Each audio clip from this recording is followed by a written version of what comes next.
Welcome back बाजीगर्स। आज हम poker के दो सबसे इंपॉर्टेंट डिसीजंस के बारे में बात करने जा रहे हैं, जो कि है होल्ड कब करना चाहिए और फोल्ड कब करना चाहिए। जैसा कि आप सभी पहले से ही जानते होंगे, फोल्ड करने का मतलब है आप अपने कार्ड्स के साथ उस राउंड में आगे बढ़ना नहीं चाहते, और होल्ड का मतलब है कि आप उस राउंड में बने रहना चाहते हैं। पोकर में हम अलग अलग टाइप के प्लेयर्स को तीन कैटेगरीज में डिवाइड कर सकते हैं। सबसे पहली कैटेगरी में है वो प्लेयर्स जो अपने हैंड की स्ट्रेंथ पर ध्यान दिए बिना हर हैंड खेलना चाहते हैं, चाहे वो जैक 4 हो या 8-3 हो या 10-2 हो या ऐसा कोई भी दूसरा कॉम्बिनेशन। ये प्लेयर्स फोल्ड काफी कम करते हैं। दूसरी कैटेगरी में वो प्लेयर्स हैं जो सेफ खेलने में बिलीव करते हैं और ज्यादा रिस्क लेना पसंद नहीं करते। ऐसे प्लेयर्स हाई या प्रीमियम कार्ड्स जैसे कि ace ace, king king, queen queen, jack jack, 10-10, ace king, ace queen वगैरह ही खेलना पसंद करते हैं, क्योंकि ये लोग सिर्फ सिलेक्टिव कार्ड्स खेल रहे होते हैं। ये काफी ज्यादा फोल्ड करते हैं। तीसरी कैटेगरी में ऐसे प्लेयर्स आते हैं जो किसी भी तरह के कॉम्बिनेशंस को खेल सकते हैं, लेकिन उनके खेल में बड़ा फर्क यह है कि वो अपना डिसीजन अपनी पोजीशन, स्टैक साइज, ओपोनेंट के खेलने के तरीके जैसी बहुत सारी चीजों को ध्यान में रखकर लेते हैं, और हमें इसी तरह का प्लेयर बनना है। आपको यह याद रखना जरूरी है कि कमजोर हैंड्स को फोल्ड करना आने वाले वक्त में आपकी मदद करेगा और आपकी गेम को बेहतर बनाएगा, क्योंकि आप कई बार मुश्किल डिसीजंस लेने से बच जाएंगे। अब हम बात करते हैं कुछ ऐसे इंपॉर्टेंट पॉइंट्स के बारे में जो आपको यह जानने में मदद करेंगे कि आपको अपने कार्ड्स को फोल्ड करना चाहिए या होल्ड करना चाहिए। सबसे पहला फैक्टर आपके अपने हैंड की स्ट्रेंथ है। किसी भी हैंड को होल्ड या फोल्ड करते वक्त इन पॉइंट्स को जरूर ध्यान में रखें। नंबर 1, अगर आपके पास एक पेयर है तो आपको उसे होल्ड करना चाहिए। नंबर 2, अगर आपके दोनों कार्ड्स 10 या उससे बड़े हैं, यानी आपके पास वो कार्ड्स हैं जिन्हें हम ब्रॉडवे कार्ड्स कहते हैं, और ये दोनों कार्ड्स एक ही सूट के हैं, तो आपको इन्हें होल्ड करना चाहिए। जैसे कि हमने अपने एक पिछले चैप्टर में बात की थी, जब ये ब्रॉडवे कार्ड्स बोर्ड से कनेक्ट हो जाएं तो ये बहुत बड़ी स्ट्रेट और फ्लश बना सकते हैं। नंबर 3, अगर आपके दोनों कार्ड्स 9 या उससे छोटे रैंक के हैं, ऑफ सूट हैं और इनके बीच में 2 या उससे ज्यादा गैप है, तो आपको उन्हें फोल्ड कर देना चाहिए, जैसे कि 9-3 ऑफ, 8-4 ऑफ, 7-2 ऑफ जैसे कार्ड्स, क्योंकि ऐसे कार्ड्स शायद ही कभी किसी बोर्ड पर जीत पाएंगे।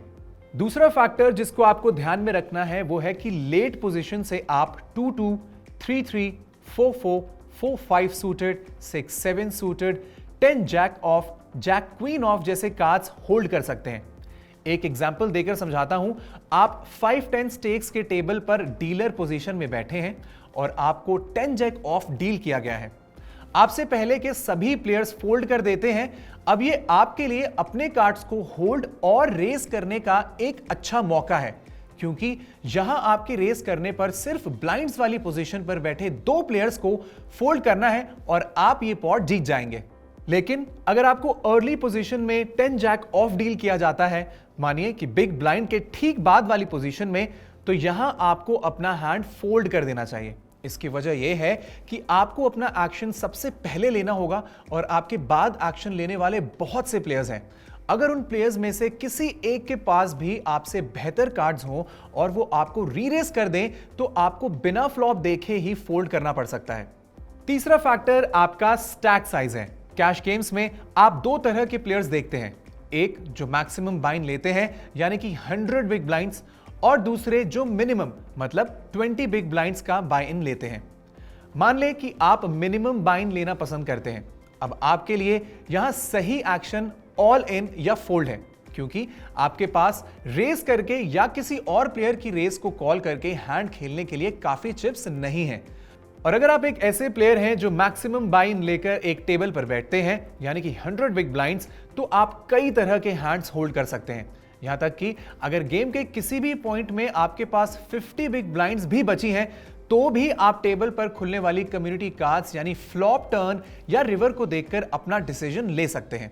एग्जाम्पल के लिए मान लेते हैं कि आपके पास 20 बिग ब्लाइंड्स हैं और आपको एस 10 डील हुए हैं। अब आप अगर यहां 2 बिग ब्लाइंड्स रेस करते हैं या किसी प्लेयर की रेस को कॉल करते हैं और कम्युनिटी कार्ड से फ्लॉप पे ही कनेक्ट नहीं हो जाते, तो आप अपने स्टैक का 10% लूज कर जाते हैं। लेकिन अगर ऐसी ही सिचुएशन तब आती है जब आपके पास 100 बिग ब्लाइंड्स हैं, तो आप 100 में से सिर्फ 2 बिग ब्लाइंड्स लूज करते हैं, जो आपके टोटल स्टैक का 2% है। इसलिए छोटे स्टैक साइज के साथ आपको ऐसे बहुत से हैंड्स को फोल्ड करना पड़ता है जो आप बड़ा स्टैक साइज होने पर होल्ड कर सकते हैं। चौथा फैक्टर है आपके ओपोनेंट के खेलने का तरीका या आदत। अगर आप टेबल पर बैठे बाकी सभी प्लेयर्स के स्टैट्स को चेक करते हैं और आपको ज्यादातर प्लेयर्स का VPIP 30 या उससे कम मिलता है, तो आपको समझ लेना होगा कि आप एक ऐसे टेबल पर हैं जहां अधिकतर प्लेयर्स टाइट हैं, जो कि पेयर्स, सूटेड कनेक्टर्स और ब्रॉडवे कार्ड्स के कॉम्बिनेशन ही खेल रहे हैं। ऐसे प्लेयर्स के अगेंस्ट आप लूज खेल सकते हैं, यानी कि ज्यादा बड़ी वैरायटी के कार्ड्स खेल सकते हैं।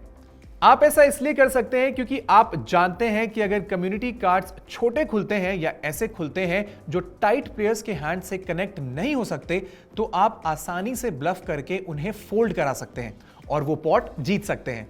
एग्जाम्पल के लिए मान लेते हैं कि एक 5-10 स्टेक्स की टेबल पर आपकी बारी आने से पहले एक प्लेयर 30 रेस करता है और एक और उसे 30 कॉल कर देता है। आप 7 ऑफ स्पेड्स, 8 ऑफ स्पेड्स के साथ कॉल करने का डिसीजन लेते हैं, बाकी प्लेयर्स फोल्ड कर देते हैं और फ्लॉप आता है 6-3-2। यहां आपके ओपोनेंट्स के इस बोर्ड से कनेक्ट होने के चांसेस बहुत कम हैं। यही नहीं, आप उनके VPIP को देखकर पता लगा चुके हैं कि वो टाइट प्लेयर्स हैं। अब अगर वो दोनों प्लेयर्स इस फ्लॉप पर चेक कर देते हैं, तो आप आसानी से यहां सिचुएशन का फायदा उठा सकते हैं और एक रेस करके उन दोनों प्लेयर्स को फोल्ड करवा सकते हैं। अब बात करते हैं एक ऐसे टेबल की जहां ज्यादातर ओपोनेंट्स का VPIP 60 या उससे ज्यादा है। तो अब आप समझ गए हैं कि ये एक ऐसी टेबल है जहां ज्यादातर प्लेयर्स लूज हैं जो अपने वीक हैंड्स को भी फोल्ड नहीं कर रहे। ऐसे प्लेयर्स के खिलाफ खेलने का सबसे अच्छा तरीका है कि आप सिर्फ बहुत ही स्ट्रॉन्ग हैंड्स खेलें। इसकी वजह यह है कि यहां हर हैंड में आपके अगेंस्ट बहुत सारे प्लेयर्स एक साथ खेलने वाले हैं, जो कि किसी भी बोर्ड से कनेक्ट हो सकते हैं और आपको परेशानी में डाल सकते हैं, क्योंकि ये प्लेयर्स तो फोल्ड करते ही नहीं हैं। याद रखें, यहां आप अगर एक बहुत स्ट्रॉन्ग हैंड खेलते हैं और बोर्ड से कनेक्ट हो जाते हैं, तो आप एक बहुत बड़ा पॉट जीत सकते हैं। उसी एग्जाम्पल को कंटिन्यू करते हुए मान ले कि आपके पास डीलर पोजीशन पर जैक 9 है, लेकिन आपकी बारी आने से पहले एक प्लेयर ने रेस किया है और उसके बाद एक और प्लेयर ने री रेस कर दिया। अब अगर इन ओपोनेंट्स ने पहले स्ट्रॉन्ग हैंड्स नहीं भी दिखाए हो, तो भी आप पक्का नहीं मान सकते कि आप हैंड जीत जाएंगे, क्योंकि उनके पास आपसे बेटर कार्ड्स हो सकते हैं। लेकिन अगर आपके पास इसी पोजीशन में किंग है और आपने इन दोनों प्लेयर्स को कॉल करने का फैसला किया, तो इस हैंड में एक बहुत बड़ा पॉट जीतने के आपके चांसेस बहुत अच्छे हैं। इसीलिए एक ऐसे टेबल पर जहां ज्यादातर प्लेयर्स लूज हैं, आपको सिर्फ प्रीमियम कार्ड्स जैसे कि पेयर्स और ब्रॉडवे कार्ड्स के कॉम्बिनेशन ही खेलने चाहिए। मुझे आशा है कि अब तक आपको याद हो गया होगा कि 10, जैक, क्वीन, किंग, एस को ब्रॉडवे कार्ड्स भी कहा जाता है।